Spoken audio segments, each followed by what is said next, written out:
What's up, guys? I got another one for you. I figure I'll show you this one real quick. Got a 2006 Porsche Cayenne. Customer came in for a new radio, backup camera, and to fix his factory screen and his instrument cluster. So check it out. So in the instrument cluster, it was this screen that was defective. It just wasn't working right. So I know you guys are going to want to know where the parts come from, so this helps you. So this is the model number.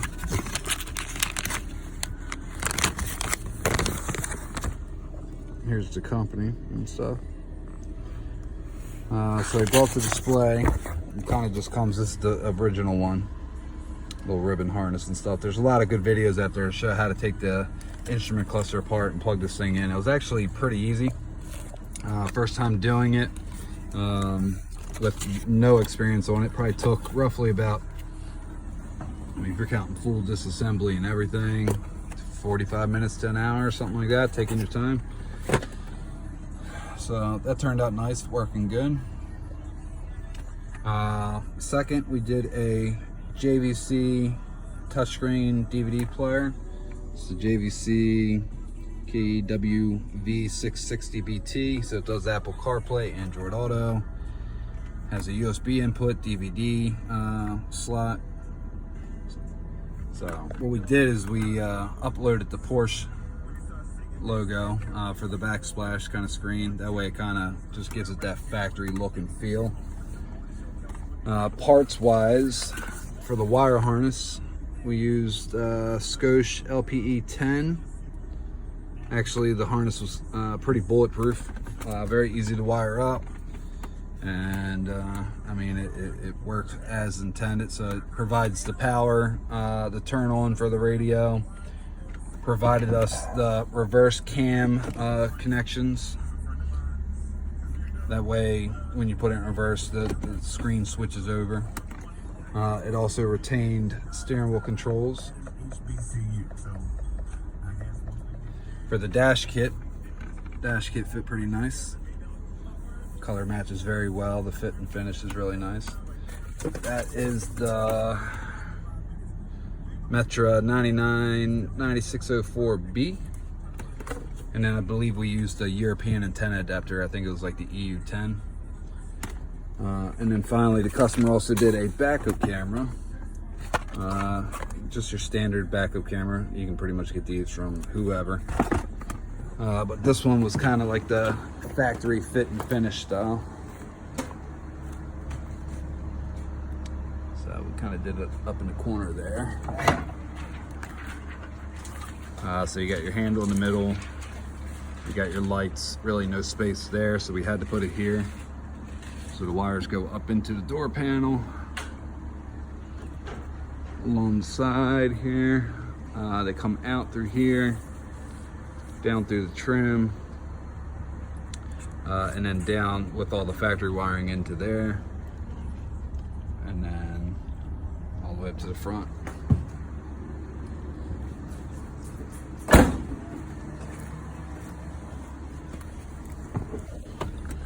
So that way, put it in reverse, it will automatically kick up. Put it back in drive or park, wherever. Radio is pretty nice. You got your CD slot. You got a microphone for any of your voice commands with Siri or your Google Assistant. Volume up and down. You got like a little function menu button. You got the home screen. All the different sources. You know, whether it's Bluetooth audio, your CD, it's Sirius XM ready. It does have AV input on the back side. Of course, your Bluetooth for your phone calls and streaming of your music wirelessly. We kind of ran the USB right here for the customer. So when you plug in for your Apple CarPlay or Android Auto, or just to charge your phone, you can do that. Pretty straightforward. When it comes to the radio, I know a lot of people kind of like to see the menus and stuff. When it comes to setting up your audio and stuff, let me see if I can navigate through it real quick. So you do get your crossovers and whatnot that you can set, your equalizer. You got obviously kind of some sort of time alignment.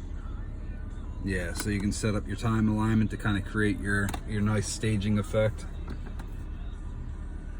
Fade, balance, volume, offset, if you want to adjust the individual volume levels of each individual speaker, and then whatever kind of audio sound effects that they got here for you.